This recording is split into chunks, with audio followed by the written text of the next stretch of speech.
चलिए। हम कर रहे हैं comprehensive course on governance for UPSC civil services examination and आज हमारा सिक्स्थ लेक्चर है। एंड सिक्स लेक्चर होने का मतलब है कि इससे पहले हमने lecture number 1, lecture number 2, lecture number 3 करते करते टोटल हमने 5 लेक्चर्स कर लिए हैं। एंड वी होप के इन 5 लेक्चर के जो नोट्स हैं वो आपके वेल प्रिपेयर्ड होंगे और ये सारे के सारे लेक्चर्स आपके वेल रिवाइज भी होंगे। यस सर, हमने सब कुछ बहुत ही अच्छे से जो है वो पढ़ रखा है। ये क्या है सर? ये है हमारी क्लास के कुछ नियम प्लस कायदे प्लस कानून। क्या आपको जो प्रीवियस क्लासेस है उनको कम से कम 3 बार देखना है ताकि सब्जेक्ट का बेटर रिटेंशन हो सके। आपको रेगुलरली न्यूज़पेपर पढ़ना है, आप चाहे तो द हिंदू या फिर इंडियन एक्सप्रेस न्यूज़पेपर जो है वो पढ़ सकते हैं। Yes sir.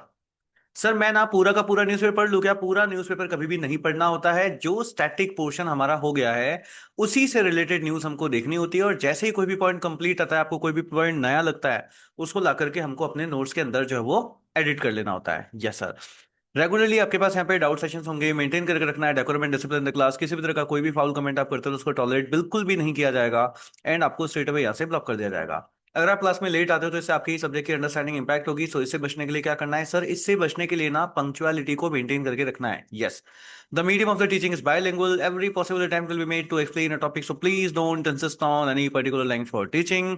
Please keep your mic off and camera on while joining the lecture. And जब कभी भी डिस्कशन के लिए बोला जाए तो आपको अपने माइक को ऑन जरूर करना है। एंड सबसे ज्यादा इंपॉर्टेंट सर, सबसे ज्यादा इंपॉर्टेंट, यस सबसे ज्यादा इंपॉर्टेंट, कि जो बैकलॉग के सब्जेक्ट्स हैं आपके, जो सब्जेक्ट्स अभी यहाँ पे रिकॉर्ड हो चुके हैं, उन सभी को आपको वेबसाइट के ऊपर जाना है और वहां से उनको कंप्लीट कर लेना है। सर उनको क्यों कंप्लीट करना है? क्योंकि अगर आपने उनको कंप्लीट नहीं किया तो जिस रेस में आप दौड़ रहे हो उसमें सर सबसे आगे नहीं, उस रेस में दिखोगे तक भी नहीं, उस रेस में दिखोगे तक भी नहीं।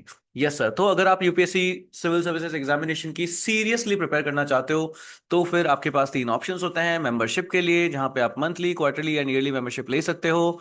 एंड सर सबसे बेस्ट ऑप्शन कौन सा होता है? सबसे बेस्ट ऑप्शन होता है आपके पास ईयरली मेंबरशिप लेना। क्योंकि अगर आप ईयरली मेंबरशिप लेते हो तो इसमें आपको आज तक हमने जितना भी पढ़ा वो से लेके आज से 1 साल तक हम जितना भी पढ़ेंगे वो जीएस पेपर 1 से लेके 4 से रिलेटेड वो सब का एक्सेस जो है आपको मिल जाता है। सर वो सबका एक्सेस मिल जाता है? यस, वो सबका एक्सेस मिल जाता है। You will be super busy and you will be super in a super direction towards UPSC civil services examination. Yes sir, ठीक है सर। तो आज का हमारा topic, role of civil services in democracy. Role of civil services in democracy. Sir ये भी कोई पूछता है क्या? बहुत ज्यादा पूछते हैं। सबसे ज्यादा पूछा जाने वाला सवाल आपके पास यहाँ पे। सर मेंस के अंदर, बिल्कुल मेंस के अंदर तो पूछते ही पूछते हैं, इंटरव्यू में तो और भी ज्यादा पूछते हैं। सर इंटरव्यू में और भी ज्यादा पूछते हैं। यस, इंटरव्यू में आपके से और भी ज्यादा पूछा जाता है। और ये बेसिकली बात हो रही है कि आपका सिलेक्शन के बाद में आपको किस तरीके का कंडक्ट जो है आपके पास यहाँ पे करना चाहिए।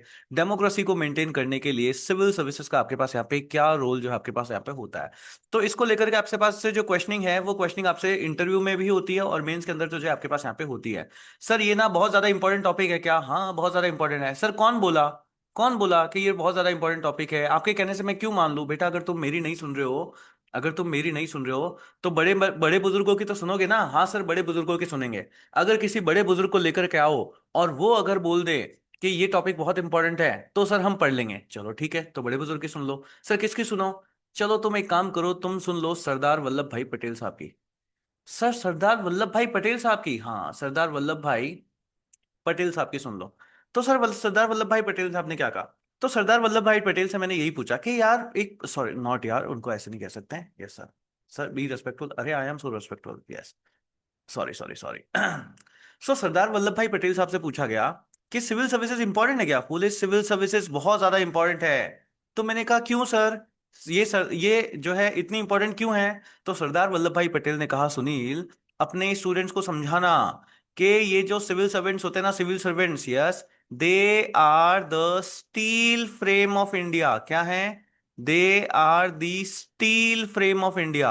सो सरदार वल्लभ भाई पटेल साहब कहते हैं कि इंडिया के लिए जो स्टील फ्रेम की तरह काम करेगा। सर स्टील फ्रेम क्या होता है? सर स्टील फ्रेम अगर तुम समझो ना, एक गाड़ी होती है, गाड़ी, हाँ सर, गाड़ी के नीचे क्या होती है? सर गाड़ी के नीचे 2 पहिए होते हैं, उसमें सीट, बेटा वो सब नहीं, उसके नीचे चैसिस लगी होती है कि नहीं होती? हाँ सर। अगर गाड़ी में कुछ भी टूट जाए ना, कुछ भी टूट जाए सब चलेगा। अगर चैसिस ही टूट गई तो? ओहो सर, ढांचा ही टूट गया तो? ओहो यस, अगर ढांचा ही टूट टूट गया, अगर बैकबोन ही टूट गई तो क्या बच जाएगा? सर कुछ भी नहीं बचेगा। वही बात यहां पर भी है। सो सरदार वल्लभ भाई पटेल साहब ने कहा कि जो सिविल सर्वेंट्स होते हैं वो क्या होते हैं, वो स्टील फ्रेम होते हैं इंडिया की। क्या होते हैं? Steel frame of India. Civil servants are steel frame of India.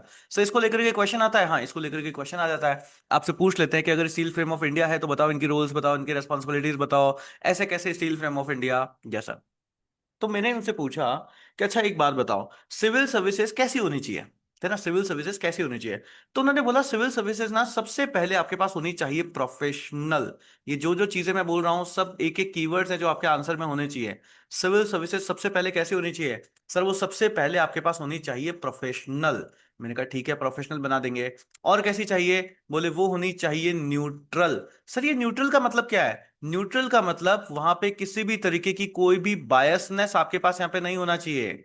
किसी तरह का कोई भी बायसनेस नहीं होनी चाहिए, न्यूट्रल होनी चाहिए, neutral. So civil services professional होनी चाहिए, सिविल सर्विसेज आपके पास न्यूट्रल होनी चाहिए। सर बस इतना बहुत है? नहीं बेटा, एक और थर्ड पॉइंट उन्होंने कहा कि बहुत ज्यादा इंपॉर्टेंट है। सर बहुत ज्यादा इंपॉर्टेंट है? हाँ बहुत ज्यादा इंपॉर्टेंट है। सर क्या? कि वो होने चाहिए अकाउंटेबल।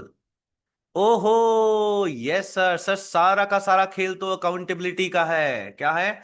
सारा का सारा खेल तो अकाउंटेबिलिटी का है। यस सर, जिम्मेदारी लेने वाला होना चाहिए। तो वो सबसे ज्यादा क्या होनी चाहिए? वो अकाउंटेबल होनी चाहिए। सर मतलब अगर आपसे कोई भी पूछे कि आपको कैसा बनना है, अगर आपको सिविल सर्विसेज में जाना है, अगर आपको एक सिविल सर्वेंट बनना है, तो ये क्वालिटीज क्या जिस दिन एग्जाम पास करोगे उस दिन ही आपके अंदर आएगी क्या? नहीं सर, ये क्वालिटीज आपके अंदर पहले से होनी चाहिए। और अगर नहीं है तो उनको डेवलप कर लो, क्योंकि इंटरव्यू में पहचान लिए जाओगे कि आपके अंदर ये क्वालिटीज है या नहीं है। सर क्वालिटीज मतलब सबसे पहले योर लुक योर वे सब कुछ कैसा होना चाहिए? प्रोफेशनल होना चाहिए। अच्छा सर, सर अब मैं समझा। इसीलिए जब भी भैया का दीदी का किसी का भी इंटरव्यू होता है ना, इंटरव्यू, हाँ सर, तो इंटरव्यू देने जाते हैं तो वो सब लबासना के आगे वहां पे खड़े होते हैं और कोट पैंट पहन रखे होते हैं, अच्छी सी साड़ी पहन रखे होते हैं, और उसमें जाकर के वो वहां पे इंटरव्यू देते हैं। सर हमको तो लगा था वो बस फोटो खिंचवाने के लिए ऐसा पहनते हैं। नहीं, वो इंटरव्यू में प्रोफेशनल दिखने के लिए ऐसा करते हैं। किसके अच्छा दिखने के लिए? प्रोफेशनल दिखने के लिए वो आपके पास यहाँ पे ऐसा करते हैं। तो प्रोफेशनल होना आपके पास यहाँ पे बहुत ही ज्यादा जरूरी होता है। Yes sir. दूसरी चीज आपका न्यूट्रल होना बहुत ज्यादा जरूरी है। आप बायस नहीं हो सकते, आप पॉजिटिव नेगेटिव ये सब नहीं कर सकते कि नहीं सर ये अच्छा है वो बुरा है। नहीं, you must always be neutral. Sir ये न्यूट्रलिटी हम लोग कैसे शो करते हैं सर एग्जाम से, मतलब सिलेक्शन होने से पहले हम कैसे शो करते हैं? बेटा आपने देखा ना, आपसे हमेशा मेंस के अंदर जो क्वेश्चनिंग आती है वो कैसी आती है? वो मेंस के अंदर क्वेश्चनिंग हमेशा ओपिनियटेड क्वेश्चंस क्वेश्चंस आपके पास आता है। आपकी ओपिनियंस पूछी जाती है, एंड ओपिनियंस के थ्रू चेक किया जाता है कि क्या आप बायस हो। ओहो सर, इसीलिए आप हमेशा कहते हो कि जब हमको आंसर लिखना होता है तब हमको क्या करना होता है? हमको हमेशा मध्यम मार्ग अपनाना होता है। यस, कि ना पॉजिटिव बोलना है ना नेगेटिव बोलना है, बीच की गतली पकड़ के कि हाँ हाँ अच्छा भी है, थोड़ा थोड़ा बुरा भी है। एक काम करते हैं, बुराइयों को कम करते हैं, जो और अच्छा है उसको थोड़ा और अच्छा करते हैं, और इस तरीके से सिस्टम को लेकर के चलते हैं। तो आपको हमेशा एक अनबायस अप्रोच हमेशा आपके पास यहाँ पे रखनी चाहिए। और इसका मतलब आपको होना चाहिए न्यूट्रल। सो क्या होना है सर? हमको सबसे पहले प्रोफेशनल होना है, उसके बाद हमको न्यूट्रल होना है। Yes sir. एंड थर्ड चीज हमको होना है अकाउंटेबल। सर क्या हम ये है? बेटा मेरे को नहीं पता तुम हो कि नहीं हो, बट तुमको अकाउंटेबल बनाने के लिए मैं हर महीने एंड में क्या करता हूं? सर आप करते हो अकाउंटेबिलिटी मीटिंग्स। यस।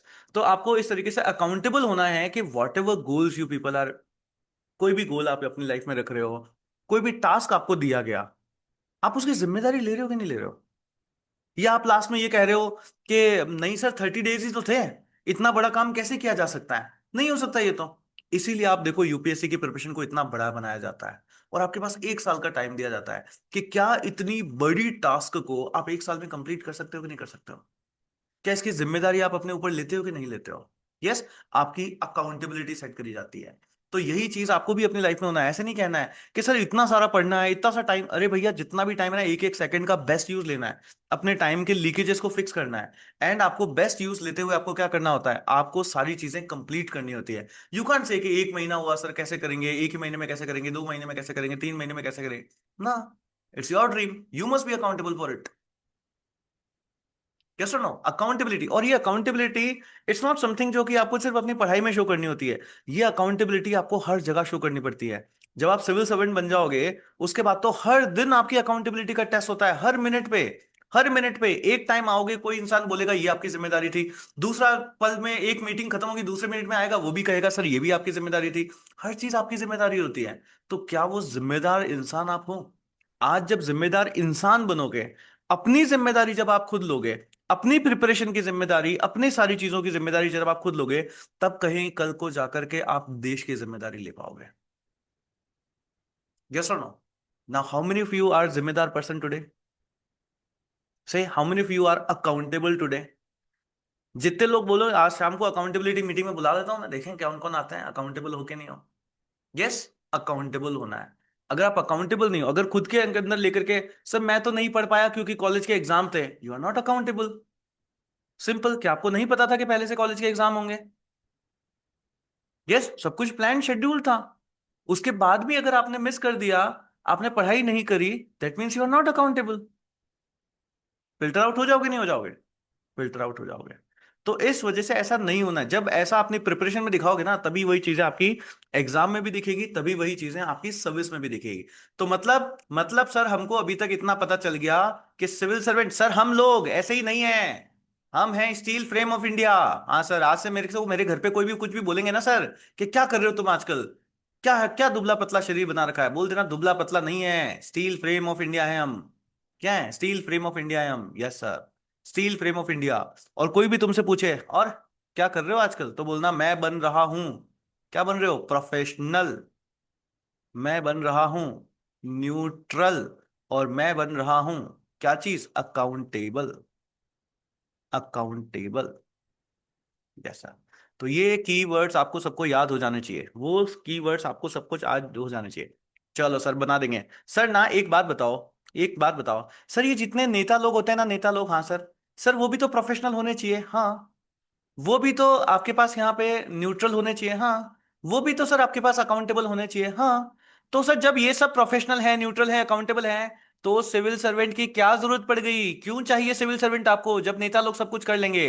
बेटा नेता लोग सब है, प्रोफेशनल है, न्यूट्रल है, अकाउंटेबल है, मगर नेता लोगों को लेकर के एक बहुत ज्यादा खास बात है, क्या?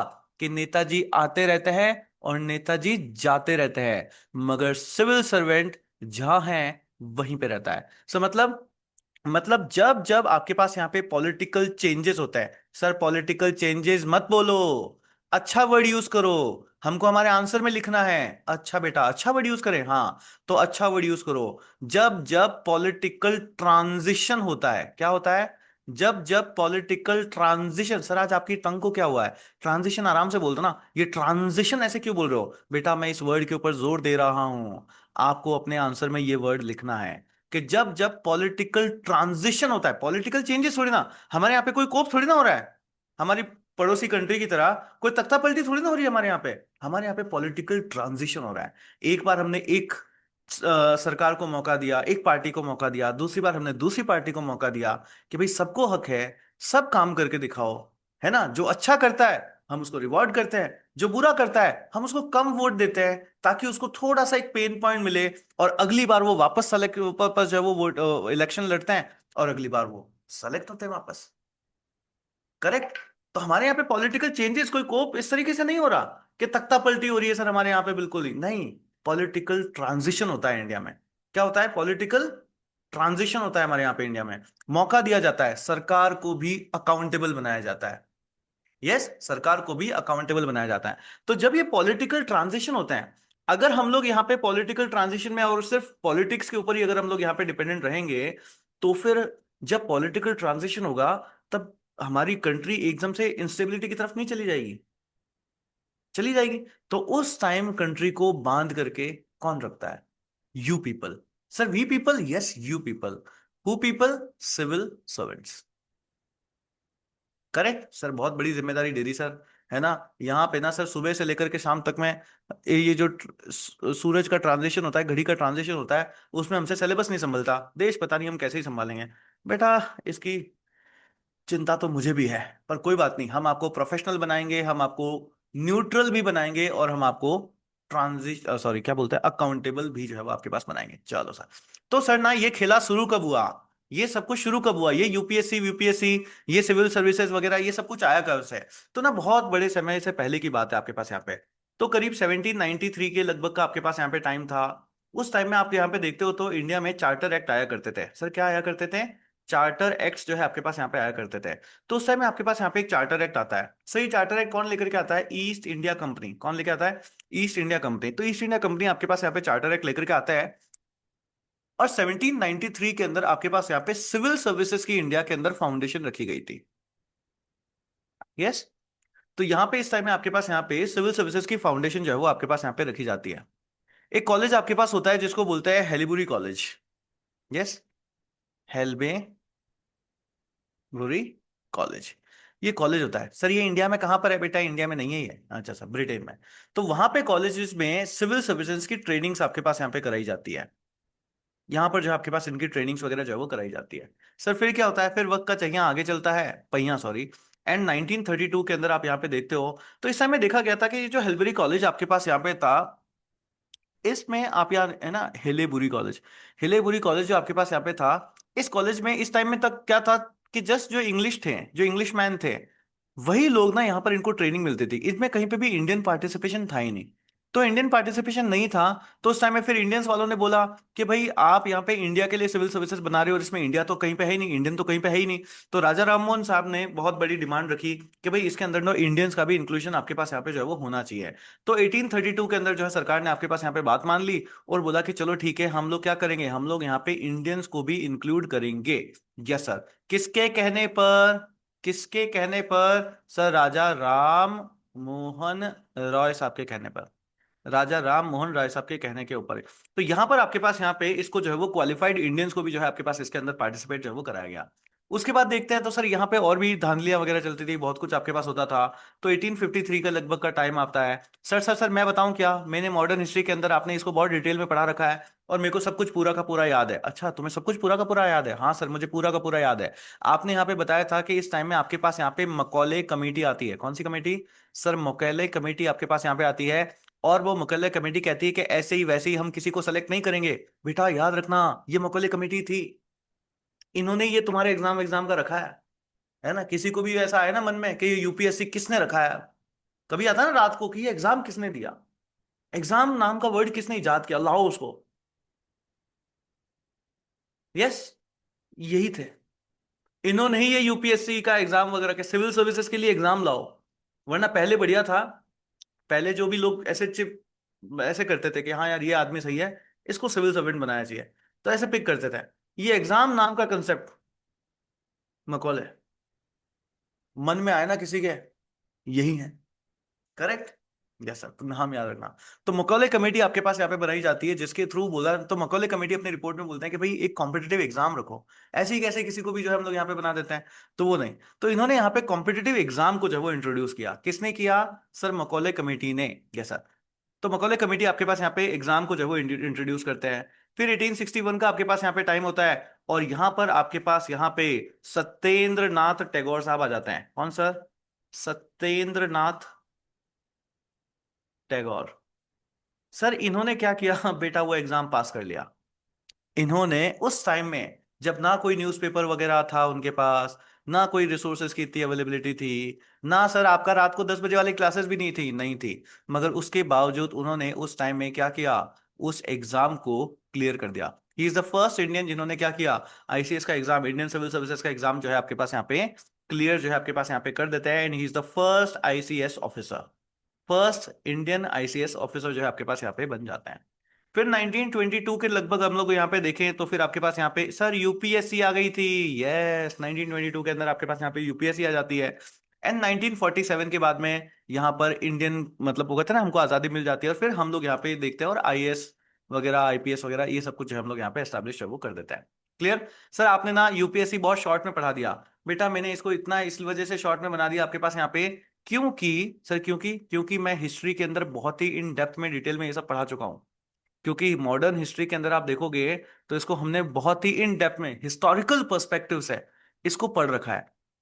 तो उसको यहां पे डिस्कस करने का कोई मतलब नहीं है।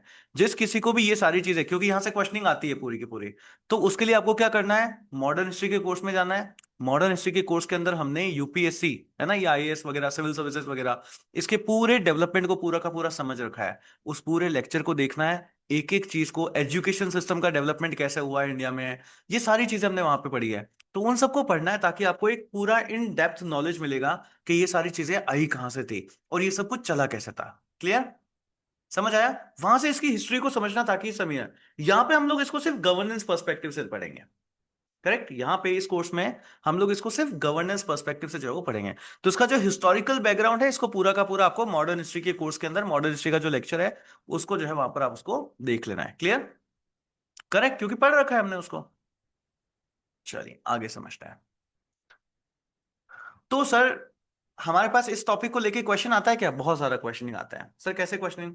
जैसे पहला सवाल ही आपके पास यहाँ पे पूछा जाता है कि what is the role of civil servant, what is the role of civil servant in strengthening the democracy. Sir आपकी राइटिंग थोड़ी सी ऐसे ही हो रही है, कोई बात नहीं, तो आप लिख लो। सबसे पहला आपके पास क्वेश्चन आता है, what is the role of civil servant in strengthening the democracy, कि डेमोक्रेसी को और ज्यादा मजबूत करने के लिए आपके पास यहाँ पे एक सिविल सर्वेंट क्या क्या रोल्स जो है वो निभाता है, कैसे वो, कैसे जो है ऐसा आपके पास यहाँ पे कर लेगा। तो सबसे पहले सुनते हैं। देखो, डेमोक्रेसी के लिए सबसे ज्यादा जरूरी क्या है? सर डेमोक्रेसी के लिए सरकार होनी चाहिए बेटा, सरकार तो होनी चाहिए ही चाहिए। मगर सरकार तो होनी चाहिए ही चाहिए, मगर वो सरकार पता है कैसी होनी चाहिए? सर कैसी होनी चाहिए? वो सरकार हमेशा चुनी हुई होनी चाहिए। कैसी? चुनी हुई होनी चाहिए। और वो जो चुनने की पूरी प्रक्रिया है, सर चुनने की प्रक्रिया क्या होती है? Election, election, yes sir. ये इलेक्शन का कंडक्शन कौन करता है? सर इलेक्शन कमीशन बेटा। इलेक्शन कमीशन में तो 3 लोग हैं, जो लोग हैं वो सिर्फ नोटिफिकेशन निकालते हैं, इसके बाद वो पूरा का पूरा प्रोसेस न्यूट्रली कौन करवाता है? सर हम करवाते हैं, यस, सिविल सर्वेंट्स कराते हैं। सिविल सर्वेंट्स जो आपके पास होते हैं वो इसको कराते हैं। सर मतलब सबसे पहला आपको सरकार होनी चाहिए, डेमोक्रेसी के लिए सरकार होनी चाहिए, और सरकार का चुना हुआ होना बहुत ज्यादा जरूरी है। एक इलेक्टेड गवर्नमेंट चाहिए आपको। डेमोक्रेसी के लिए गवर्नमेंट नहीं चाहिए, कैसी गवर्नमेंट चाहिए? सर इलेक्टेड गवर्नमेंट चाहिए। और वो इलेक्टेड गवर्नमेंट का जो न्यूट्रल इलेक्शन होता है वो कौन कराता है? वो सिविल सर्वेंट्स आपके पास यहां पे कराते हैं। सो सबसे पहली जिम्मेदारी क्या हुई? सबसे पहली जिम्मेदारी क्या हुई? Sir neutral election machinery. कि सर डेमोक्रेसी को मेंटेन करने के लिए जो सिविल सर्वेंट्स होते हैं वो as an neutral election machinery की तरह काम करते हैं, as an neutral election machinery की तरह काम करते हैं आपके पास यहाँ पे। Yes sir. तो जो चुनी हुई सरकार होती है ना, हाँ सर, कई बार सरकार लोग जो है उसको अगली बार अनचुना भी कर देते हैं। मतलब आपके पास होता है एक गवर्नमेंट से दूसरी गवर्नमेंट के बीच में, सर पॉलिटिकल चेंज मत बोलना, पॉलिटिकल ट्रांजिशन बोलना। यस, पॉलिटिकल ट्रांजिशन होता है। तो जब ये पॉलिटिकल ट्रांजिशन होता है उस टाइम में हमारे यहाँ पे गवर्नेंस को कंटिन्यूअस एंड इफेक्टिव कौन बनाता है? सर कौन बनाएगा? आप बनाओगे ना, सिविल सर्वेंट्स। आप बनाओगे, civil servants. Correct? Yes sir. तो सबसे पहले क्या करना है सर? न्यूट्रल इलेक्शन मशीनरी हम लोग करते हैं। एक गवर्नमेंट से दूसरे गवर्नमेंट के ट्रांजिशन के अंदर जो गवर्नेंस आपके पास यहाँ पे चल रही है उसको कंटिन्यूअस बनाए रखना, उसको इफेक्टिव बनाए रखना, ये सारा काम भी हम लोग ही करते हैं। गुड वन बेटा, गुड वन। बहुत काम कर रहे हो, थक तो नहीं जा रहे हो? नहीं नहीं नहीं सर, अभी तो बहुत जान है हमारे में। Very good. देखो, एक सरकार आपके पास आती है, सरकार क्या करती है? सर सरकार ना पॉलिसियां बनाती है, यस। गवर्नमेंट आती है, गवर्नमेंट क्या करती है? गवर्नमेंट अपने लोगों के लिए, है ना, सरकार को जिन लोगों ने चुना है उन लोगों के लिए गवर्नमेंट क्या करती है? सर गवर्नमेंट यहाँ पर आकर के पॉलिसी बनाती है। तो गवर्नमेंट तो पॉलिसी फ्रेम करती है, बट सिर्फ क्या पॉलिसी फ्रेम करने से हो जाएगा क्या? नहीं सर, उस पॉलिसी का एग्जीक्यूशन बहुत ज्यादा जरूरी है। उस पॉलिसी का एग्जीक्यूशन बहुत ज्यादा जरूरी है। एंड वो एग्जीक्यूशन कौन करता है? अरे सर अब तो हम थकने लग गए हैं, वो भी हमको ही करना पड़ेगा। यस, वो भी आपको ही करना पड़ेगा। वो भी सिविल सर्वेंट्स ही आपके पास यहाँ पे करते हैं। सर मतलब डेमोक्रेसी को स्ट्रेंथन, एक स्ट्रांग डेमोक्रेसी बनाए रखने के लिए सबसे पहला काम सर सरकार का चुना हुआ होना बहुत ज्यादा जरूरी है। सो न्यूट्रल इलेक्शन मशीनरी की तरह कौन काम करता है सर? सिविल सर्वेंट्स काम करते हैं। सर एक गवर्नमेंट से दूसरे गवर्नमेंट के बीच में पीटी, पॉलिटिकल ट्रांजिशन जब होता है, तो उस टाइम में आपके पास यहाँ पे continuity of governance, effectiveness of governance कौन बना के रखता है सर? हम ही बना के रखते हैं। एंड तीसरा पॉइंट आपके पास यहाँ पे कि जो पॉलिसीज बनाई जाती है उस पॉलिसी का एग्जीक्यूशन कौन करता है सर? ये भी हम ही आपके पास यहाँ पे जो है वो करते हैं। यस सर, वेरी गुड बेटा। देश बहुत ही बढ़िया से जो है वो चल रहा था। यस सर, अचानक से एक तूफान आ गया, ओहो सर। अचानक से सुनामी आ गई, ओहो सर। अचानक से बहुत ज्यादा बारिश आ गई, ओहो सर। सर वहां से ट्रम्प जो है वो कह रहा है मैं बहुत ज्यादा टैक्स लगाऊंगा, ओहो सर। सर यहां से कोविड भी आ गया, oh my God sir. Sir ये सब क्या हो रहा है? ये सब हो रहा है क्राइसिस। ये सब हो रहा है क्राइसिस। इस क्राइसिस के टाइम में देश को पूरा संभाल करके रखने का जो काम है, वो काम कौन करता है सर? वो भी हम ही करते हैं। यस।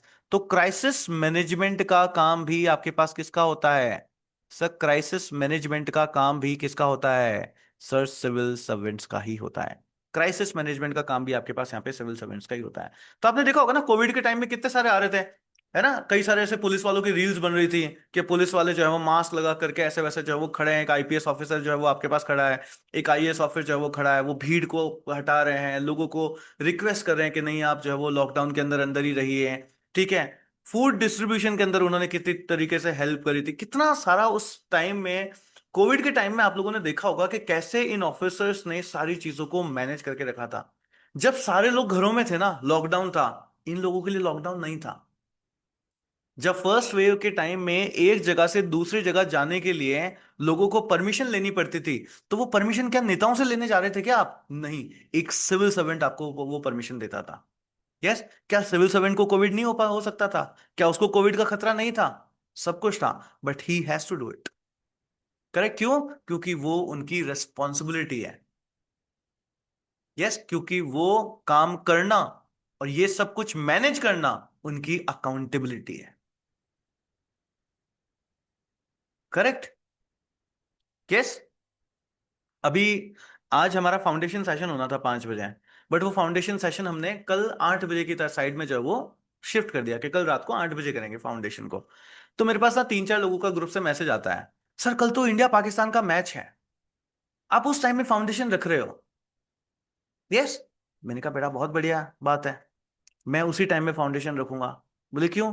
मैंने कहा मुझे ऐसे कलेक्टर बनाने ही नहीं है। ऐसे कलेक्टर्स हमको, ऐसे आईपीएस ऑफिसर्स हमें बनाने ही नहीं है, जो कल को कंट्री में कोई क्राइसिस आए और कुछ भी आए और वो बोले, मान लो कि भाई आप किसी के पास गए काम से, किसी आईएएस ऑफिसर के पास में, और वो आपको बोले यार बाद में आना, अभी एक बार थोड़ा सा मैच चल रहा है। से कैसे ऑफिसर्स बनने? ऐसे ऑफिसर्स आप चाहते हो ऐसे ऑफिसर्स हो? से नहीं ना, तो आपको पहले वैसा बनना तो पड़ेगा। करेक्ट। ये चीज। सो अकाउंटेबल, क्राइसिस मैनेजमेंट, कुछ भी हो उस टाइम में आप ना, नो मैटर व्हाट वाली कंडीशन आती है कि इस चीज को मैनेज आपके पास यहाँ पे करना ही करना है। ये भी कौन करता है? ये भी आपके पास सिविल सर्वेंट्स होते हैं, वो करता है। सर हम ना बहुत ज्यादा थक चुके हैं सर, हम ना बहुत ज्यादा थक चुके हैं। देखो आप कितना काम करते हैं हम लोग न्यूट्रल इलेक्शन कराते हैं पूरा का पूरा।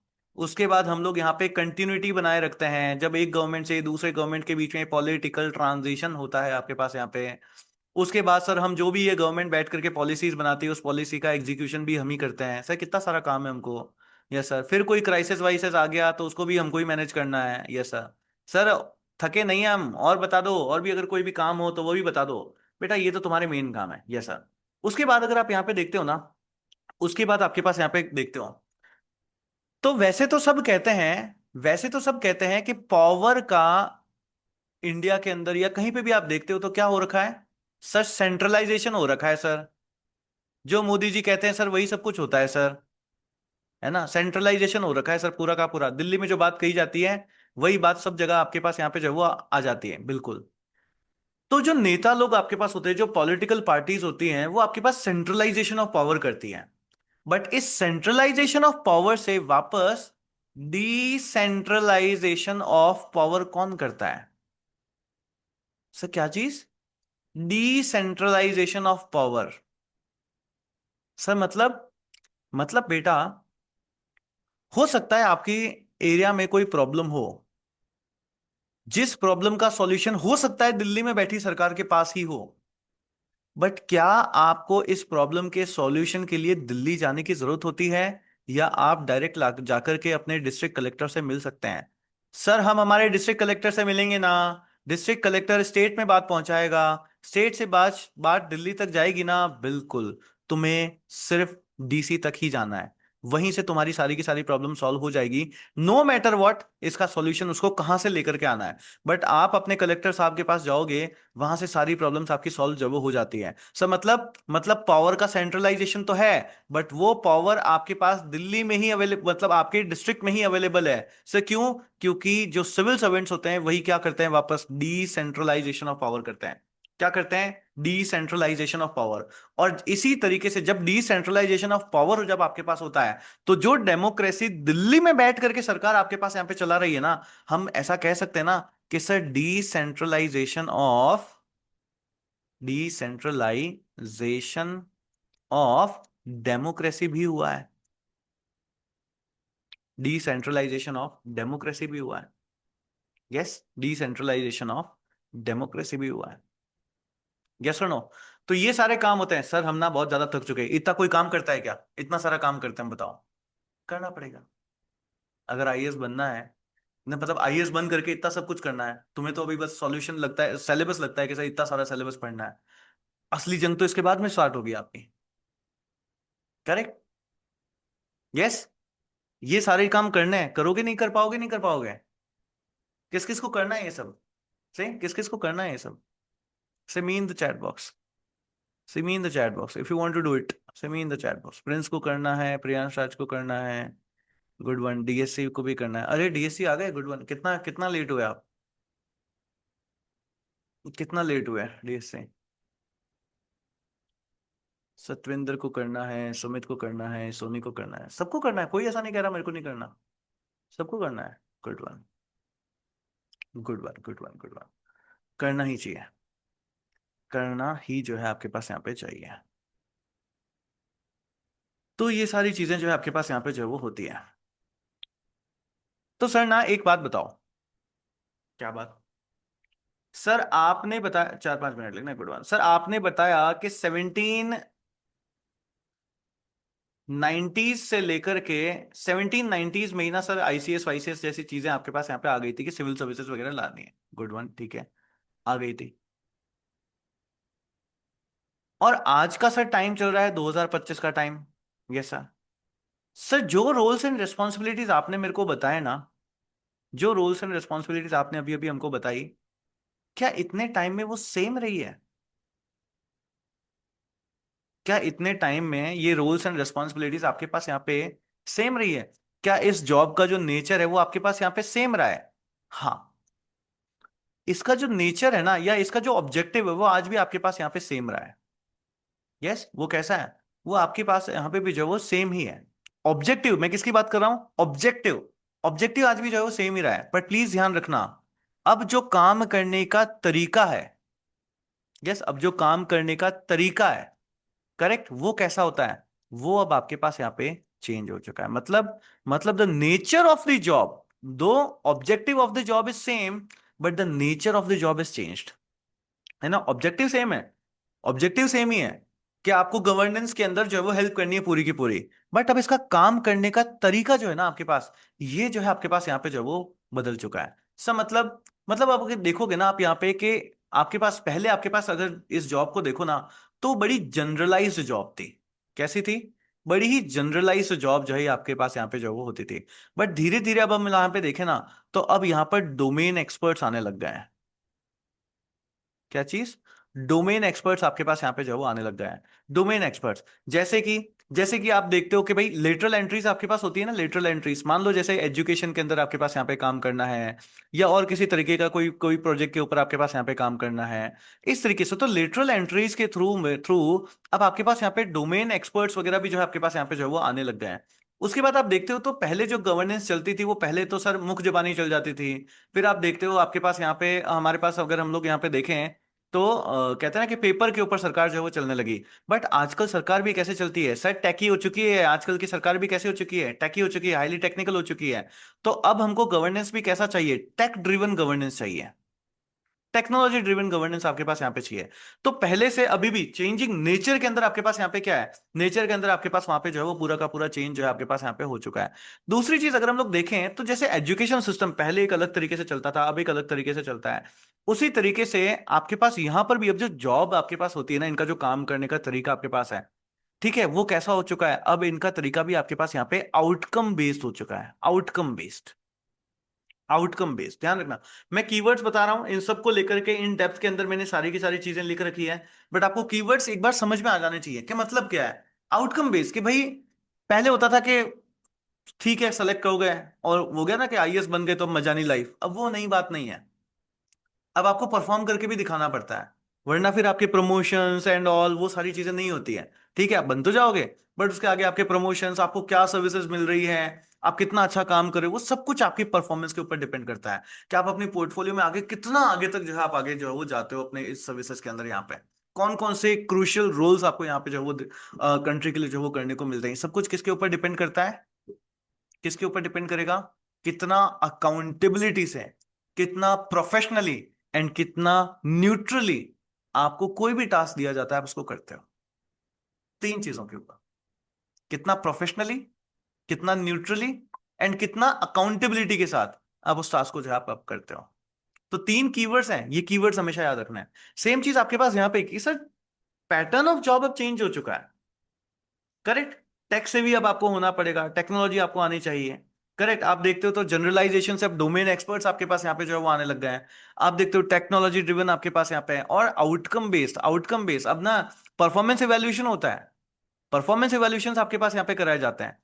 यस, आप देखते हो कितने सारे प्रोजेक्ट्स आपके पास यहाँ पे चलते हैं, उन सारे प्रोजेक्ट्स के थ्रू स्पैरो करके आपके पास यहाँ पे बनाया गया है, स्पैरो, जिसके थ्रू इनकी परफॉर्मेंस इवैल्यूएट करी जाती है और उसी के थ्रू अप्रेजल्स होते हैं, इसी के थ्रू आपके पास यहाँ पे अप्रेजल्स वगैरह जो है वो आपके पास होते हैं,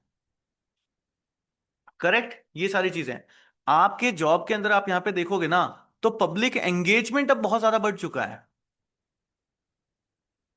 public engagement, yes, public engagement. कितने लोगों को पता है, मैं आपसे अगर पूछूं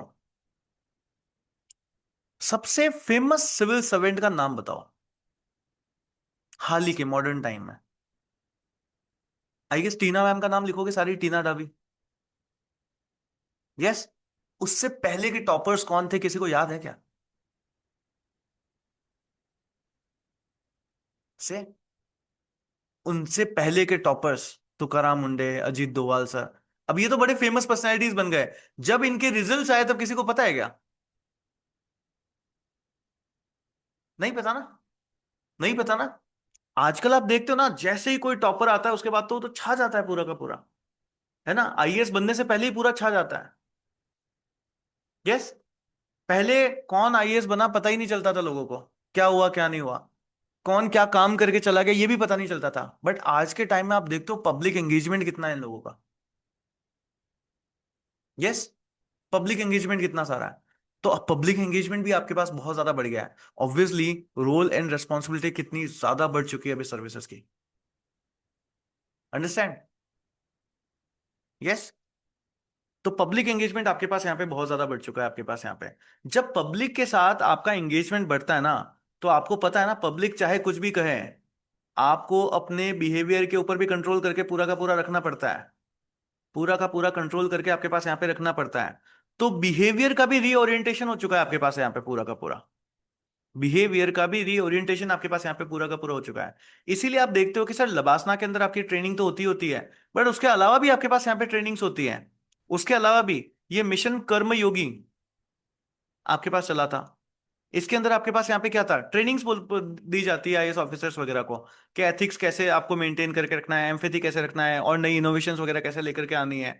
ये सारी चीजें आपके पास यहाँ पे जो वो होती है, जेंडर है आपके पास, इन ठीक है, और भी कई सारी चेंजेस आपके पास। तो ऐसे मेनली कि सर चेंजिंग पैटर्न्स क्या है, इसको लेकर भी आपके पास मेंस के अंदर जो वो क्वेश्चंस आपके पास यहाँ पे आते हैं कि क्या क्या चेंज हुआ है ना, कि इस सर्विसेज में चेंज क्या क्या आपके पास यहाँ पे हुआ है, क्या क्या लिख सकते हो आप से। कि सर पहले जनरलाइजेशन चलता चलता था, एक ही आदमी था, वो एजुकेशन भी देखता था, हॉस्पिटल भी देखता था, ठीक है, एडमिनिस्ट्रेशन भी देखता था, सब कुछ एक ही आदमी देखता था। बट आजकल आप देखते हो हर जगह डोमेन एक्सपर्ट चाहिए। यस। आज के टाइम में एक जिले को एक डिस्ट्रिक्ट कलेक्टर पहले संभाल लेता था। अब चाहो ना तो अलग अलग डिस्ट्रिक्ट कलेक्टर्स भी हो सकता है, कि एक कलेक्टर है ऐसा जो इस डिस्ट्रिक्ट के एजुकेशनल डेवलपमेंट के ऊपर ध्यान देगा, एक इसके एडमिनिस्ट्रेशन के ऊपर ध्यान देगा। यस। ऐसे भी बनाए जा सकते हैं, अभी का नहीं है but future it may be. Yes. Technocrats. Yes, tech से भी आपके पास यहाँ पे होना पड़ेगा।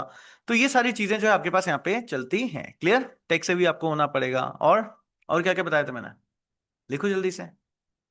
जनरलाइजेशन से डोमेन एक्सपर्ट्स होना पड़ेगा। जल्दी से, जल्दी जल्दी जल्दी समराइज करो सारा ही। समराइज करिए। पब्लिक एंगेजमेंट आपके पास बहुत ज्यादा बढ़ गया है। आउटकम बेस्ड आपके पास यहाँ पे चीजें हो रही है। यस। ट्रेनिंग प्रोवाइड करी जा रही है इनको भी। बिहेवियरल रीओरिएंटेशन करना है। ये क्या है? ये चेंजिंग पैटर्न्स है, इसको लेके भी क्वेश्चन आता है। चेंजिंग पैटर्न्स को भी तो मैंने रोल्स एंड रेस्पॉन्सिबिलिटीज वाला क्वेश्चन का आंसर बता दिया। यस, कीवर्ड सारे याद करा दिया आपको। इन डेप्थ में नोट्स में सब लिखा हुआ है। नोट्स में इनको बहुत अच्छे से एक्सप्लेन भी कर रखा है। इनके दो दो चार चार एग्जाम्पल्स भी मैंने लिख रखे हैं, क्योंकि एग्जाम्पल से अपने आंसर को हमेशा बैकअप देना होता है ना, कैसा हुआ ऐसा। करेक्ट, तो एग्जाम्पल्स भी मैंने लिख रखे हैं, वहां से पूरा पढ़ लेना। डन? याद हो गया इतना? इतना याद हो गया आपको यहाँ पे? Yes, good. नेक्स्ट आपके पास यहाँ पे क्वेश्चन आता है हमेशा चैलेंजेस का। What are the challenges?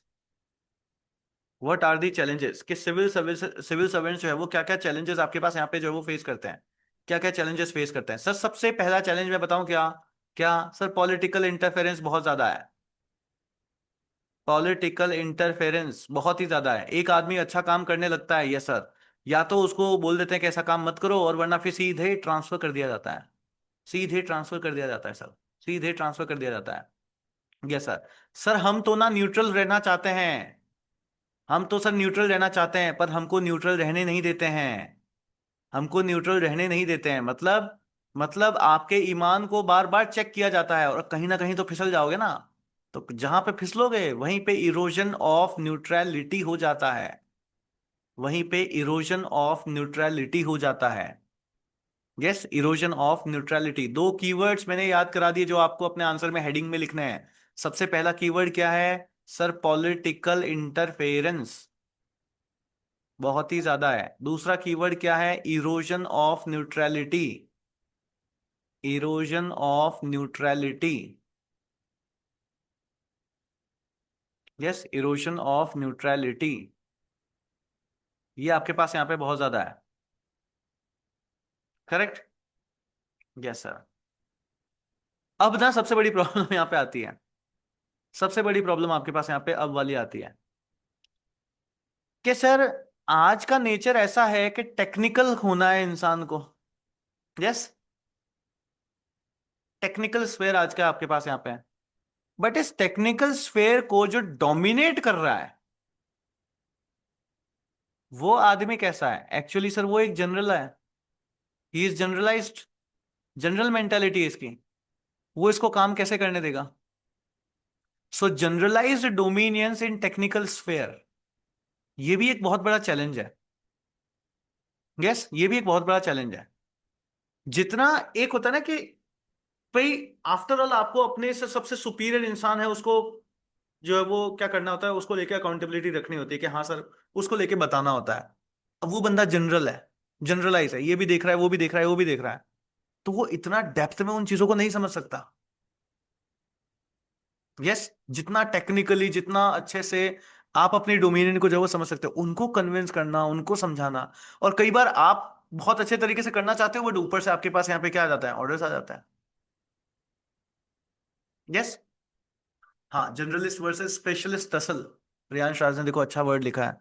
कैसे जनरलिस्ट वर्सेस स्पेशलिस्ट की टसल आपके पास यहाँ पे जो है वो चलती रहती है।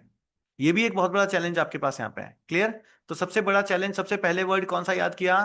कि सर सबसे ज्यादा पॉलिटिकल इंटरफेरेंस हमारे पास बहुत ज्यादा है। दूसरी चीज सर इरोजन ऑफ न्यूट्रलिटी है।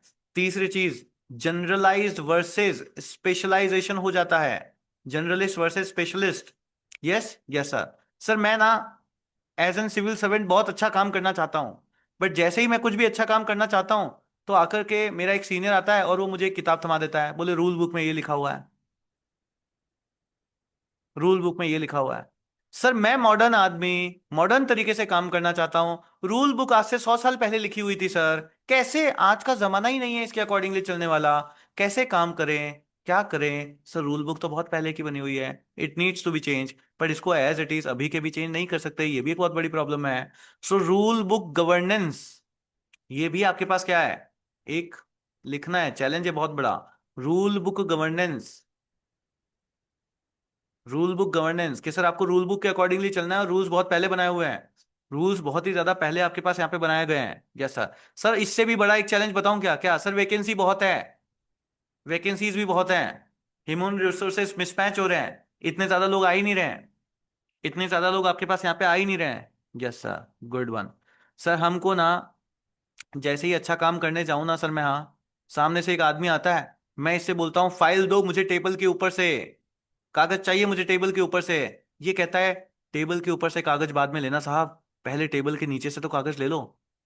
ओहो सर, यस, पहले वो आपसे कहता है पहले टेबल के नीचे से तो कागज ले लो। सर मतलब करप्शन बहुत ज्यादा हो रहा है, करप्शन भी आपके पास एक बहुत बड़ा चैलेंज है। सर ना, मैं करप्ट नहीं बनूंगा, मैं ईमानदार जो है एस्पायरेंट बनूंगा, ऑफिसर बनूंगा, मैं आपका स्टूडेंट हूं, मैं बिल्कुल ईमानदार बनूंगा। बेटा तुम तो ईमानदार रहोगे, मगर तुम्हारे आसपास का जो पूरा सिस्टम होता है ना, पूरा सिस्टम, वो करप्ट होता है। अब आपके सामने सबसे बड़ा चैलेंज यही है कि इस करप्ट सिस्टम के अंदर आप जाकर के अपनी न्यूट्रलिटी को, यस, अपने एंटी करप्ट नेचर को कैसे मेंटेन करोगे, कैसे आप इसको रख पाओगे, ये ही आपके पास एक बहुत बड़ा चैलेंज है। और मैक्सिमम लोग यहां पे क्या करते हैं, आने दो। सबसे बड़ा सिविल सर्वेंट्स को जो मेरे को एक हंसी आती है ना, जिस बात के ऊपर या जिसको लेकर के मैं ऐसे सर पीट लेता हूं अपना, वो मुझे लगता है कि डाउरी, सबने सुना होगा आपने, दहेज, है ना। जब आईएएस की पढ़ाई करते हैं लोग तो सब ऐसे लिखने के लिए तैयार रहते हैं कि दहेज प्रथा के आगे अगेंस्ट में मेरे को ऐसे लिखना है ना। ये बहुत ही सोच, समाज में बहुत ही बेकार सी एक चीज है। और जैसे ही वो बंदे का आईएएस में प्री तक निकला, जैसे ही प्री तक भी निकला, फट से कैश आ जाता है घर में कि ये इतना दहेज है, आपके बेटे की शादी हमारी बेटी से होनी चाहिए। यस और नो, और आदमी आराम से बैठा हुआ, आईएएस ऑफिसर हूं मैं, ठीक है, और दहेज लेके बैठ जाता है। यस। अब बताओ, गवर्नमेंट में जाकर के करप्ट होना तो बहुत दूर की बात है, आपकी पर्सनैलिटी के अंदर वो ट्रेड्स तो अभी भी नहीं है। और जिन जिन, यस, होता ही नहीं होता है, आपने खुद ने देखा होगा, बहुत सारे लोगों का ये चीज होती है, कैसे सिविल सर्वेंट बनोगे रे आप, यस, कैसे सिविल सर्वेंट बनोगे। और ऐसे ही लोग आपको पता है इंटरव्यू में रह जाते हैं फिर, जिन्होंने प्रीलिम्स के टाइम में, जैसे ही प्रीलिम्स निकला और उसके बाद इस तरीके के चोंचले किए हैं ना, उसके बाद उनका इंटरव्यू कभी निकला ही नहीं, मेंस कभी निकला ही नहीं। करेक्ट, क्योंकि आपकी जो पर्सनैलिटी है उसको टेस्ट कर लेंगे वो, यस, उसको टेस्ट कर लेंगे वो। तो ये आपके सामने यहाँ पे बहुत बड़े चैलेंजेस भी जो है आपके पास यहाँ पे जो है वो आते हैं, ये बहुत बड़े चैलेंजेस भी जो है आपके पास यहाँ पे आते हैं। तो ये सारी चीजें जो है हमारे पास यहाँ पे, तो सर इतने सारे अगर चैलेंजेस हैं, तो सरकार कुछ रिफॉर्म विफॉर्म नहीं ले रही है क्या बेटा, बिल्कुल रिफॉर्म्स भी जो है आपके पास यहाँ पे जो है वो लिए जा रहे हैं, बिल्कुल इनको देख करके आपके पास यहाँ पे रिफॉर्म भी जो है वो लिए जा रहे हैं। तो मतलब कैसे, मतलब एक कोशिश आपके पास यहाँ पे करी जाती है, जैसे अगर आपसे बोल पूछा जाए, रिफॉर्म्स हमेशा आपसे पूछे जाएंगे ना क्वेश्चन में, कि what reforms you will suggest to civil services, है ना, सिविल सर्विसेज को लेकर के आप क्या रिफॉर्म्स जो है वो सजेस्ट करना चाहोगे, इसको लेकर के भी आपके पास यहाँ पे क्वेश्चन जो है वो आते हैं। सबसे पहला रिफॉर्म आपको क्या क्या देना है, कि सर हमको ना एकदम से बिल्कुल इंसुलेट कर दो, आइसोलेट ही कर दो, किससे, पॉलिटिकल इंटरफेरेंस से। इसलिए आप देखते हो जब कभी भी हीरो होता है ना, पुलिस वाला, मूवी मूवी होती है ना जिसमें पुलिस वाला होता है, और पुलिस वाला हीरो होता है बहुत ही अच्छा, फिर उसको एक बहुत बड़ी सी टास्क दी जाती है, तो वो सीधा क्या कहता है, सर ऑर्डर किसी का नहीं आना चाहिए, मैं अपने तरीके से काम करूंगा। यस, ये ऑर्डर किसी का नहीं आना चाहिए से वो क्या कहता है हमेशा, कि मेरे काम के अंदर किसी का किसी का इंटरफेरेंस नहीं चाहिए, कंप्लीट आइसोलेशन में काम करूंगा मैं अपने तरीके से। करेक्ट, यस और नो, यस। तो ये चीज आपके पास यहाँ पे जो है वो आती है। सो सबसे पहला अगर आपको रिफॉर्म सजेस्ट करना है तो क्या रिफॉर्म सजेस्ट करोगे? Sir, insulation from political interference, from political interference, isolate कर दो पूरा का पूरा। दूसरी चीज आप यहां पे देखते हो तो जो लेटरल एंट्री जो आपके पास होती है, क्योंकि एक्सपर्ट्स आपके पास यहीं से आएंगे, यस एक्सपर्ट्स आपके पास आएंगे, तो लेटरल एंट्री को आप यहां पे इंस्टीट्यूशनलाइज करो, इंस्टीट्यूशनलाइज करिए लेटरल एंट्री को। तीसरी चीज आप यहां पे देखो तो जो एथिकल कंडक्ट है, एथिकल कंडक्ट, मैं कहता हूं इसकी हर साल एक बार ट्रेनिंग होनी चाहिए।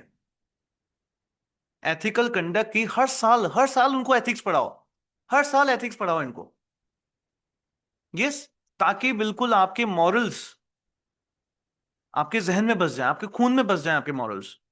यस, एथिकल कंडक्ट की ट्रेनिंग हर साल होनी चाहिए आपके पास यहाँ पे, करेक्ट, यस। प्लस सर नई नई स्किल्स बहुत ज्यादा आ रही है, सिखाइए इनको। न्यू स्किल्स के साथ में क्या करनी चाहिए? कैपेसिटी बिल्डिंग करनी चाहिए आपको, capacity building with respect to new skills. तो ये सारे रिफॉर्म्स जो हमको यहाँ पे सजेस्ट है वो करना है, ये सारे रिफॉर्म्स भी जो है हमको यहाँ पे सजेस्ट करना है। सो देखो हमने क्या क्या पढ़ लिया। सर हमने रोल्स पढ़े, हमने रेस्पॉन्सिबिलिटी को समझा, यस, उसके बाद हमने इनके चैलेंजेस को समझा, उसके बाद क्या क्या रिफॉर्म्स होने चाहिए वो भी हमने समझे, करेक्ट, यस। ये सारी चीजें आपके पास यहाँ पे एग्जाम में जो है वो पूछी जाती है। तो सर इनके नोट्स मिलेंगे, बिल्कुल नोट्स में सारी की सारी चीजें लिखी हुई है। सर देखो सरदार वल्लभ भाई पटेल क्या कह रहे हैं, सरदार वल्लभ भाई पटेल कह रहे हैं कि ये जो है सिविल सर्विसेज क्या होता है, स्टील फ्रेम ऑफ इंडिया होता है। ये कैसे होने चाहिए? प्रोफेशनल होने चाहिए, न्यूट्रल होने चाहिए, अकाउंटेबल आपके पास होने चाहिए। एंड इनको क्या करना है, इनको पॉलिटिकल ट्रांजिशन के टाइम में कॉन्स्टिट्यूशनल वैल्यूज को अपहोल्ड करके आपके पास यहाँ पे जो है वो रखना होता है, ये चीज होती है। सर इनको लेकर के क्वेश्चनिंग आती है यूपीएससी को लेकर के, अगर आप यहाँ पे देखोगे तो बहुत बार आपके पास यहाँ पे क्वेश्चन जो है वो, not UPSC sorry, civil services को लेकर के आपके पास बहुत बार क्वेश्चन जो है वो पूछे गए हैं। जैसे आप 2017 के अंदर देख सकते हो, initially civil services in India were designated, sorry design to achieve the goals of neutrality and effectiveness which seems to be lacking in the present context. Sir क्या लिखना है इसके लिए? चैलेंजेस लिखने हैं, challenges. So do you agree with the view of drastic reforms are required? कि sir इसमें बहुत ज्यादा रिफॉर्म्स रिक्वायर्ड है, यस। तो चैलेंजेस भी हमने पढ़ लिए, रिफॉर्म्स पे क्या क्या बताना है वो रिफॉर्म्स भी हमने देख लिए। फिर 2013 में आप देखते हो, has the cadre based civil services organisation been the cause of slow changes in India, critically examined, ये आपके पास यहाँ पे क्वेश्चन आ जाता है। 2020 के अंदर देखते हो आप, institutional quality is a crucial driver of economic performance, in this context suggest reforms in civil services for strengthening democracy. Sir क्या बोलेंगे? इंस्टीट्यूशनल क्वालिटी आपके पास आनी चाहिए, स्किल बेस्ड काम आना चाहिए, डोमेन एक्सपर्ट्स आपके पास यहाँ पे आने चाहिए, लेटरल एंट्रीज आपके पास होनी चाहिए। सर आपने सारा पढ़ा दिया, यस, तो उसके थ्रू आप इसको आंसर कर सकते हो। तो आप देखते हो Indian civil services has evolve from colonial instrument of the control into critical agents of democratic consolidation and public services delivery. Comment, इसमें क्या बताना है? इसको पूरी हिस्ट्री से लिंक करते हुए कि कैसे आपके पास यहाँ पे आईसीएस आया था, किस तरीके से चीजें आपके पास थी। सर इसका आंसर कहाँ से मिलेगा? इसका आंसर आपको मिलेगा जब आप मॉडर्न हिस्ट्री के अंदर, जो मैंने आपको सिविल सर्विसेज के डेवलपमेंट का पूरा एक चैप्टर पढ़ा है, पूरा का पूरा लेक्चर है, उसको जब आप देखोगे ना तो आपको इस क्वेश्चन का आंसर भी उसके अंदर जो है वो मिल जाएगा। यस सर, बाकी मैंने उसको आप देखते हो तो यहाँ पे पूरा आउटलाइन करके लिखा ही है कि क्या क्या चीज है, बट इनको इन डेप्थ में पढ़ने के लिए मॉडर्न हिस्ट्री का वो वाला लेक्चर जो है आपको जरूर देख लेना है, करेक्ट, जैसा। फिर आप देखते हो तो रोल ऑफ सिविल सर्विसेज क्या क्या है? न्यूट्रल इलेक्शन मशीनरी आपको करनी है, कंटिन्यूटी होनी चाहिए, पॉलिसी एग्जीक्यूशन करना है, क्राइसिस मैनेजमेंट करना है, सोशल एम्पावरमेंट करना है, डिसेंट्रलाइजेशन करना है डेमोक्रेसी में, एंड कॉन्स्टिट्यूशनल मोरालिटी को अपहोल्ड भी जो है आपको यहाँ पे करना है। तो ये सारी चीजें होती है। फिर क्या ये सारे काम हम करते हैं? यस। तो इनको लेकर के ऐसे दो दो तीन तीन एग्जाम्पल्स भी मैंने इसके अंदर जो है वो लिख रखे हैं पूरे के पूरे, तो इनको जो है जरूर आपको यहाँ पे पढ़ जो है वो लेना है, क्लियर, जैसा। तो जैसे आप देखते हो 2024 के जब आपके पास यहाँ पे लोकसभा इलेक्शन हुए थे, तो कितने सारे 12 मिलियन सिविल सर्विस सर्वेंट्स को डिप्लॉय किया गया था 2024 के। अब बताओ, जब आप अपना क्वेश्चन के अंदर आप ऐसे लिखते हो कि सर न्यूट्रल इलेक्शन कराने के लिए जो है सिविल सर्वेंट्स को अपॉइंट किया जाता है, और उसी के साथ में अगर आप ये फैक्ट भी लिख देते हो, अब बताओ आपके आंसर में कितनी वैल्यू होगी? यस, आपके आंसर में कितनी वैल्यू होगी? तो इस तरीके से ये फैक्ट्स वगैरह भी जो है आपको थोड़े से ध्यान जो है वो रखना है, और इसीलिए मैं आपको नोट्स में सारी सारी चीजें आपको यहाँ पे जो है वो मिल जाती हैं, करेक्ट, ये फैक्ट्स आपके पास यहाँ पे जो है वो मिल जाते हैं। डन, जैसा। फिर आप यहाँ पे देखते हो कि सर जब भी क्राइसिस होता है उस टाइम में मैनेजमेंट के लिए चाहिए, तो जो प्रेसिडेंट रूल होता है वो क्या होता है, वो एक तरीके का क्राइसिस ही है। तो क्राइसिस मैनेजमेंट में देखो, आप एग्जांपल में कोविड के टाइम को आप यहाँ पे ले सकते हो। ये जब जम्मू में लगता है, ये क्राइसिस मैनेजमेंट जब भी होता है इस टाइम में सिविल सर्वेंट्स को यहाँ पर आपके पास यहाँ पे अपॉइंट किया जाता है। ठीक है, ये सारे एग्जांपल्स आप इसमें लिख सकते हो। फिर चेंजिंग नेचर आपके पास क्या क्या है कि सर जनरलाइजेशन से डोमेन एक्सपर्ट की तरफ जाना है, इसीलिए लेटरल एंट्रीज होती है नीति आयोग के अंदर, हेल्थ मिनिस्ट्री के अंदर, ये माइती के अंदर आपके पास यहाँ पे जो है वो चाहिए। टेक ड्रिवन गवर्नेंसेस आपके पास यहाँ पे जो है वो होना चाहिए। जैसे जीआईएस मैपिंग करनी है आपके पास यहाँ पे, बिग डेटा आपके पास यहाँ पे करना है, आउटकम बेस्ड परफॉर्मेंस होनी चाहिए। तो प्रगति आप देखते हो तो 350 इंफ्रास्ट्रक्चर प्रोजेक्ट आपके पास यहाँ पे है। स्पैरो करके इनका ही जो आपके पास यहाँ पे एक एनहेंस परफॉर्मेंस अप्रेजल आपके पास यहाँ पे बनाया गया। फिर पब्लिक एंगेजमेंट एंड ट्रांसपेरेंसी आपके पास यहाँ पे बहुत ज्यादा, ये सीपी ग्राम्स जिसको हमने लोगों ने पढ़ा था, उसके थ्रू आपके पास यहाँ पे अकाउंटेबिलिटी ट्रांसपेरेंसी आपके पास यहाँ पे जो है, आईटीआई के थ्रू आपके पास यहाँ पे ट्रांसपेरेंसी इन सब कुछ आपके पास आया है। ठीक है, तो इस तरीके से एग्जांपल्स के थ्रू आपको अपने आंसर को जो है वो क्या करना है, बैकअप जो है वो आपको अपना जो है वो लेकर के चलना है। फिर चैलेंजेस क्या क्या है सर, पॉलिटिकल इंटरफेरेंसेस बहुत ज्यादा है सर। जैसे ये देखो, आप एग्जांपल लिखो कि 50+ आईएएस ऑफिसर्स को यहाँ पर आपके पास महाराष्ट्र के अंदर 2023 में ट्रांसफर कर दिया गया था। इससे क्या है, इससे instability and pressure. Sir government जब ट्रांसफर होती है, जब पॉलिटिकल ट्रांजिशन होता है, तो उसको बनाए रखने के लिए आपके पास यहाँ पे सिविल सर्वेंट्स होते हैं। बट जब आपने सिविल सर्वेंट को ही ट्रांसफर करना स्टार्ट कर दिया, तो सर स्टेबिलिटी कैसे आएगी, तो फिर स्टेबिलिटी आपके पास यहाँ पे कैसे आएगी। इरोजन ऑफ न्यूट्रलिटी आपके पास यहाँ पे होता है, general dominions in technical experts, rule book का गवर्नेंस होता है, वैकेंसी बहुत ज्यादा है, करप्शन बहुत ज्यादा है, रेजिस्टेंस टू डिसेंट्रलाइजेशन भी आपके पास यहाँ पे बहुत ही ज्यादा जो है वो देखने को मिलता है। क्लियर। फिर आपसे रिफॉर्म्स पूछे तो ये सारे के सारे रिफॉर्म्स भी आपको मैंने लिख दिए हैं कि सर इंसुलेट करना है पॉलिटिकल प्रेशर से। ठीक है, इंस्टीट्यूशनलाइज करना है लेटरल एंट्री को आपके पास यहाँ पे, स्ट्रेंथन करना है एथिकल कंडक्ट को कि सर हर साल ट्रेनिंग कराओ इनकी, कैपेसिटी बिल्डिंग करना है आपके पास, नई एज की स्किल्स देनी है आपको, ट्रांसपेरेंट एंड अकाउंटेबल सिस्टम होना चाहिए, डिसेंट्रलाइज पर्सनल पॉलिसीज भी आपके पास यहाँ पे होनी चाहिए। करेक्ट, ये सारी चीजें आपके पास। फिर क्या गवर्नमेंट इनको लेकर के आपके पास यहाँ पे इनिशिएटिव्स ले रही है क्या, ये प्रीलिम्स के अंदर भी आपके पास बहुत सारा क्वेश्चन पूछे जाते हैं इन सारे सिस्टम से। प्लस आप देखते हो मेंस के अंदर भी आपके लिखने के लिए आपके पास यहाँ पे जो है वो आना, प्रीलिम्स से में पूछा जाता है। जैसे कि मिशन कर्मयोगी आपके पास यहाँ पे क्या है, ठीक है, तो इन मिशंस को लेकर के आपके पास क्वेश्चनिंग जो है वो हो सकती है। बट अगर आपसे पूछे कि गवर्नमेंट रिफॉर्म के लिए क्या क्या जो है वो एक्शन ले रही है, तो भी आपको यहाँ पे ये सारे के सारे जो है वो कोट करना है कि सर गवर्नमेंट ने ना मिशन कर्मयोगी आपके पास यहाँ पे चलाया। इसके थ्रू क्या है, it enhances competence, shift focus from rule based to role based HR management. क्या है कि रूल बेस्ड नहीं चलना है, रोल बेस्ड चलना है। व्हाट इज योर ड्यूटी, आपकी ड्यूटी क्या है, आपका रोल क्या है, उसके अकॉर्डिंगली आपके पास यहाँ पे जो चलना है। आरंभ करके आपके पास यहाँ पे एक चला गया, ये क्या है, एक फाउंडेशन कोर्स है आपके पास यहाँ पे for newly recruited civil servants. It promotes, क्या है आपके पास, इंटर सर्विसेज कोलेबोरेशन, इसको आपके पास यहाँ पे प्रमोट करता है। फिर आप देखते हो national standards for civil services training institution आपके पास यहाँ पे बनाया गया। फिर परफॉर्मेंस अप्रेजल के लिए स्पैरो करके सिस्टम आपके पास यहाँ पे बनाया गया। लेटरल एंट्रीज आपके पास यहाँ पे जो वो डोमेन एक्सपर्ट्स की आपके पास यहाँ पे कराई जा रही है। ठीक है, and then prime minister's award of excellence भी आपके पास इनको जो है वो दिया जाता है। करेक्ट, ये क्या है, ये गवर्नमेंट इनिशिएटिव्स हैं, इनमें रिफॉर्म्स लाने के लिए आपके पास यहाँ पे जो वो लिए जा रहे हैं। फिर आपके पास क्वेश्चन आता है फिर से कि sir institutional quality is a crucial driver for economic performance. कि अगर इंडिया को एक बड़ी इकोनॉमी बनना है, तो इंडिया बड़ी इकोनॉमी ऐसे ही नहीं बनेगी अगर इंस्टीट्यूशन, कोई भी इंस्टीट्यूशन एक क्वालिटी इंस्टीट्यूशन ना हो। यस, अगर मैं आपको जनरल जनरल जनरल जनरल चीजें पढ़ाने लग जाऊं, है ना, कि भाई मैं पढ़ा रहा हूं, एसएससी के लिए भी पढ़ा रहा हूं, बैंक के लिए भी पढ़ा रहा हूं, यूपीएससी के लिए भी पढ़ा रहा हूं, गेट वालों को भी पढ़ा रहा हूं, इंजीनियरिंग सर्विसेज वालों को भी पढ़ा रहा हूं, can I be an expert then? No, I will be a general teacher. इसीलिए मैंने क्या कहा, मैं यूपीएससी के लिए पढ़ाता हूं, सिंपल। मेरे कोर्सेज को पढ़ करके आप स्टेट पीसीएस निकालो, कुछ भी पढ़ाओ, भी निकालो, वो आपका मन है। बट मेरी डेप्थ कहां तक है, यूपीएससी तक है। करेक्ट, वो एक्सपर्टीज चाहिए, वो एक्सपर्टीज चाहिए। सेम चीज आपके पास यहां पर भी है कि सर अगर इकोनॉमिक परफॉर्मेंस अगर हमको लेकर के आनी है, यस, अगर हमको इकोनॉमिकली परफॉर्म करना है, बड़ी इकोनॉमी अगर इंडिया को बनना है, तो जो भी इंस्टीट्यूशंस होते हैं वो कैसे होने चाहिए, वो क्वालिटी इंस्टीट्यूशंस होने चाहिए। अब इस सजेस्ट में, इस संदर्भ में आपको civil services for strengthening democracy समझानी है। सर ये तो आपने पूरा का पूरा समझा दिया, यस, वही आंसर को आपको यहां पे भी लिख देना है कि सर पॉलिसी बनाओगे, पॉलिसी के इंप्लीमेंटेशन में चाहिए, न्यूट्रलिटी के लिए चाहिए, प्रोफेशनल चाहिए, पब्लिक अकाउंटेबिलिटी के लिए चाहिए।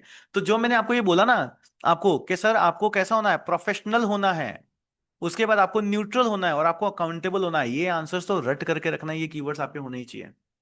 यस, ये होने चाहिए। जब आपसे कभी भी पूछा जाए इंटरव्यू में पूछते हैं ना, what kind of civil servant you will be, तो ऐसे नहीं बोलना है सर मैं ना बहुत अच्छा ऑफिसर बनूंगा, मैं ना सबकी मदद करूंगा, कोई भी रात को 2 बजे भी मेरे पास आएगा ना सर मैं मना नहीं करूंगा, ये सब नहीं बोलना है। क्या बोलना है? I will be professional, I will be neutral, and I will be accountable. I will take my job as account, है ना, as an accountable officer. Correct, ये वर्ड्स यूज करना है। डन, कैसे? मैं प्रोफेशनल रहूंगा, मैं न्यूट्रल रहूंगा, एंड मैं अकाउंटेबल रहूंगा। अंडरस्टूड? यस। चलिए, तो इसी के साथ ये लेक्चर हम लोग यहाँ पे खत्म करते हैं। इस टॉपिक में इतना ही पढ़ना होता है।